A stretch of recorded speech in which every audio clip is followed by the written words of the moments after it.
روشنی کی رفتار یا اس کے قریب رفتار سے سفر کرنے والی مادی اشیاء پر وقت کا انتہائی تیزی سے بہنا تو پچھلی چند دہائیوں کی تحقیقات سے ثابت ہو چکا ہے۔ قرآن مجید اس کرۂ ارضی پر حالت سکون میں پڑے افراد پر بھی اللہ کی نشانی کے طور پر وقت کا نہایت تیزی سے گزر جانا بیان کرتا ہے، جس سے اللہ رب العزت کی قدرت کا ایک اور پہلو ہماری عقل کو چیلنج کرتا دکھائی دیتا ہے۔ زمان و مکان کے اپنی اضافی حیثیت کی بنا پر کسی خاص فرد کے لیے سکڑ جانے کو اسلامی لٹریچر کی اصطلاح میں تئی زمان و تئی مکان سے تعبیر کیا جاتا ہے۔ آج سے چند ہزار برس قبل دقیانوس بادشاہ کے ظلم سے اپنے ایمان کو بچانے کے لیے اس دور کے چند افراد شہری آبادی سے ہجرت کر کے گھاٹیوں میں چلے گئے اور انہوں نے ایک غار میں قیام کیا۔ تھکن سے چور تھے، اس لیے جلد ہی آنکھ لگ گئی۔ قرآن مجید نے تئی زمانی کے ضمن میں ان کا واقعہ بیان کیا ہے۔ وہ لوگ اس غار میں 309 سال تک آرام کرتے رہے۔ صدیوں بعد جب ان کی آنکھ کھلی تو انہیں اس حقیقت کا ادراک نہ ہو سکا کہ ان پر 309 سال گزر چکے ہیں، بلکہ وہ اپنی نیند کو ایک آدھ دن سمجھتے رہے۔ قرآن مجید اس محیر العقول واقعہ کو یوں بیان کرتا ہے: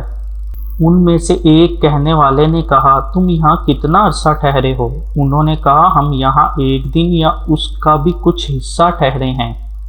309 سال گزر جانے کے باوجود انہیں یوں محسوس ہوا کہ ابھی ایک دن بھی پورا گزرنے نہیں پایا، اور ان کے بدن پہلے کی طرح تر و تازہ اور حشاش بشاش رہے۔ تئی زمانی کی یہ کتنی حیرت انگیز مثال ہے کہ مدت مدید تک اصحاب کہف اور ان کا کتا ایک غار میں مقیم رہے اور مرور ایام سے انہیں کوئی گزند نہ پہنچا۔ قرآن حکیم میں اس مقام کے سیاق و سباق کا عمیق مطالعہ ہمیں اس حقیقت سے روشناس کرتا ہے کہ اصحاب کہف 309 سال تک اپنے غار میں کھانے پینے اور دیگر حوائج نفسانی سے بے نیاز ہو کر آرام فرما رہے، اور اللہ کی رحمت نے طبعی نظام کائنات کو اپنے محبوب بندوں کے لیے بالائے طاق رکھ کر ان کے جسموں کو گردش لیل و نہار سے پیدا ہونے والے اثرات سے کلیتاً محفوظ رکھا، اور ان کے اجسام موسمی تغیرات سے محفوظ و مامون اور صحیح و سالم رہے۔ 309 قمری سال 300 شمسی سالوں کے مساوی ہوتے ہیں۔ اس کا مطلب یہ ہوا کہ کرۂ ارضی کی 300 بہاریں ان پر گزر گئیں، مگر ان کے اجسام تر و تازہ رہے۔ 3 صدیوں پر محیط زمانہ ان پر انتہائی تیز رفتاری کے ساتھ گزر گیا، اور وہ بیدار ہونے پر اس مدت کو محض ایک آدھ دن خیال کرتے رہے۔ یہ اللہ رب العزت کی قدرت مطلقہ کا ظہور تھا، جس سے کائنات کے طبعی قوانین کے پیمانے سمٹ گئے۔ قرآن مجید فرماتا ہے، اور آپ دیکھتے ہیں کہ جب سورج طلوع ہوتا ہے تو ان کے غار سے دائیں جانب ہٹ جاتا ہے، اور جب غروب ہونے لگتا ہے تو ان سے بائیں جانب کترا جاتا ہے، اور وہ اس غار کے کشادہ میدان میں لیٹے ہیں۔ اللہ تعالیٰ کی وہ خاص نشانی جس کا ظہور اس نے اصحاب کہف کی کرامت کے طور پر کیا، یہ ہے کہ اس نے اپنے مقربین کو ظالم بادشاہ دقیانوس کے شر سے محفوظ رکھنے کے لیے 309 قمری سال تک سورج کے طلوع و غروب کے اصول تک تبدیل کر دیے، اور ایک معین نظام فلکیات کو سورج کے گرد زمین کی 300 مکمل گردشوں تک کے طویل عرصے کے لیے بدل دیا، اور فطری ضابطوں کو معطل کیے رکھا۔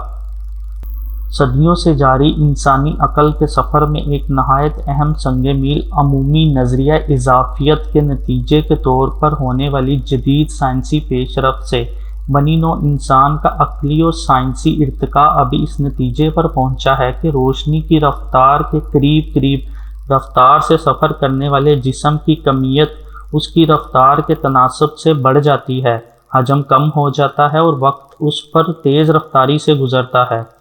جبکہ اس کے برخلاف مذکورہ بالا قرآنی واقعہ میں اصحاب کہف سفر کی بجائے سکون کی حالت میں آرام فرماتے، ان کے جسم تر و تازہ رہے، ان کا حجم بھی برقرار رہا، اور وقت ان پر انتہائی تیز رفتاری سے گزر گیا۔ اب یہ سب کیسے ہوا؟ یہ ایک ایسا سوالیہ نشان ہے جس کا جواب موجودہ سائنسی تحقیقات و نظریات کی روح سے تو ممکن نہیں،